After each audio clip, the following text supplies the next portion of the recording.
The Korean woman noticed a small truck driving on the street next to them. She observed it for a while and then told the black-bearded man and Barbara. The truck had been following them. The three of them guessed that the truck wanted their car's gasoline. To get rid of the truck, they had to change the road. Because there were too many obstacles on the road they were driving on now, if they changed the road, they would deviate from the correct route. The Korean woman communicated with the black-bearded man. The two people who couldn't speak the same language couldn't communicate at all. The black-bearded man said that he was familiar with the neighborhood. He looked at the map and drove by himself. The black-bearded man turned onto a small road. He used to work here and was very confident about the road conditions. Just then, a lot of people rushed out of the surrounding houses. They smashed the black-bearded man's car with something. The three people in the car were panic-stricken. The windows on the side were all smashed. They hurriedly sped up. A burning cart suddenly popped up in front of the car. The black-bearded man couldn't dodge it and hit it. Fortunately, the car's head pushed the cart away. The black-bearded man didn't suffer much damage. The rear of the car was hit by a Molotov cocktail and caught fire. Barbara and the Korean woman screamed. The black-bearded man sped up. The three of them escaped the small road safely and returned to the main road. The black-bearded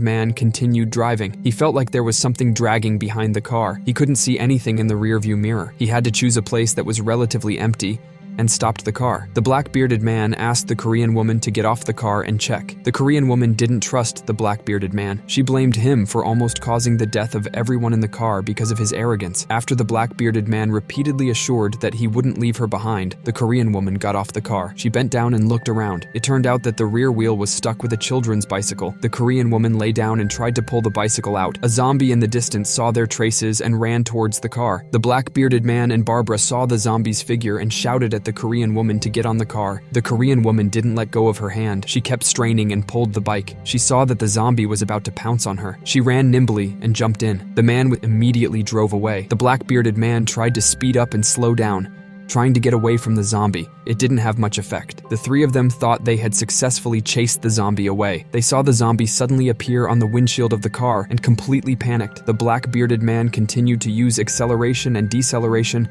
to try to shake off the zombie. The zombie took advantage of the momentum and smashed the car window. He reached out and grabbed the black-bearded man's neck. The black-bearded man resisted desperately. He shouted at the Korean woman to find a hammer from his backpack and hit the zombie's head. Because the zombie was too far away, the Korean woman had to stick out half of her body from the window with the hammer. She hit the zombie's body with the hammer.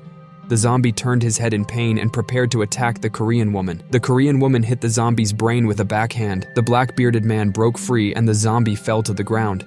The black-bearded man saw this and quickly stepped on the gas, crushing the zombie under the car.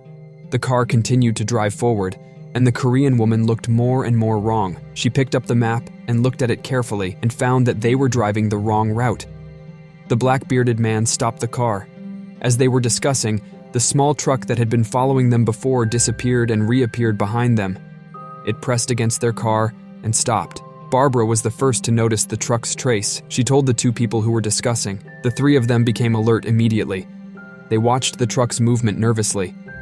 The truck just stopped quietly behind them. This stalemate was not a solution. The black-bearded man restarted the car and drove slowly. The truck also kept the same speed and followed them closely. This did not eliminate the three people's vigilance. To shake off the truck, the black-bearded man suddenly sped up and made several sharp turns. He then hid behind a building. The three of them breathed a sigh of relief, but suddenly a man and a woman ran out. They begged the three of them for help. They didn't want to cause trouble. They left the alley with the car. They just saw death and didn't save them. They didn't have the ability to help others either. The Korean woman only nodded. The black-bearded man saw the necklace and asked if there was a photo inside. The Korean woman smiled and said there was a photo of her mother. The black-bearded man also talked about his own situation. Maybe it was because they had just experienced a life and death test. Their trust in each other increased. The three people on the car got to know each other again and told each other their names. The black-bearded man was called William and the Korean woman was called Sun. William smiled and said he was glad to meet Sun and Barbara. It was the first time that everyone had a benefit. Their original mutual alertness turned into trust. William and Barbara even teased Sun to sing. She shyly sang an English song. Barbara sang along. William drank beer and listened to their singing. Their happiness was soon interrupted. The truck that they had shaken off before followed them again, and it also hit their car with its own. A road chase battle ensued. William was completely annoyed by the truck and decided to fight back. He braked hard and let the car fall behind. Then he accelerated sharply and hit the truck's tail. He cursed and drove the car next to the truck. The two cars squeezed each other on the narrow road. They didn't see the damaged truck blocking the road ahead. The truck and William's car hit the truck together. After a dizzy spell, Sun woke up first. She shook William, who had also passed out. They pushed open the car door and ran. Barbara, who was in the back seat, also fell down. The car accident turned their colleagues into zombies. The surviving group ran to a place in the wild, and they entered the place at the last moment. Rose's 4 people continued to walk forward. They came to a school outside. They first observed through the iron fence. They found that there was nothing suspicious inside. They slipped in from the gate. Soon they entered the first floor of the school building. Spears held up his gun and walked slowly. Rose pulled Ryan behind her. Lance fell behind. Spears decided to check the first floor first. He took Lance to the teacher's office in front of the camera. Rose took Ryan to search for useful supplies. Spears walked into the office cautiously. He searched for a while.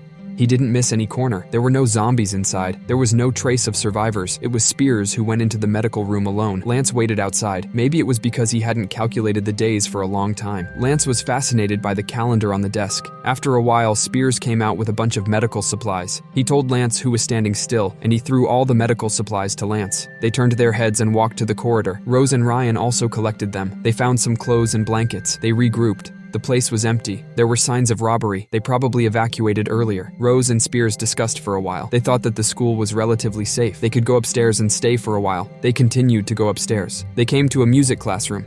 The music scores were placed messily.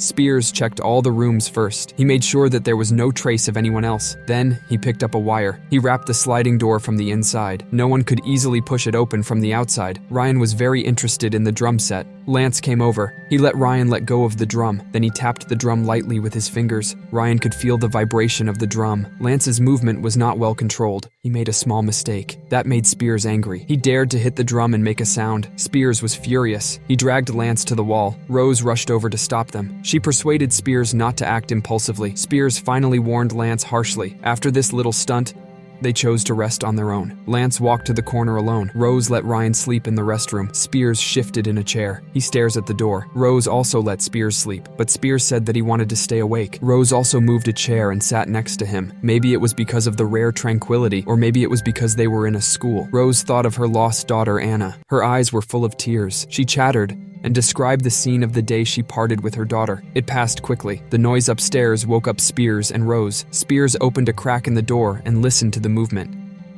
Rose woke up Lance and Ryan. Waiting was definitely not a good idea.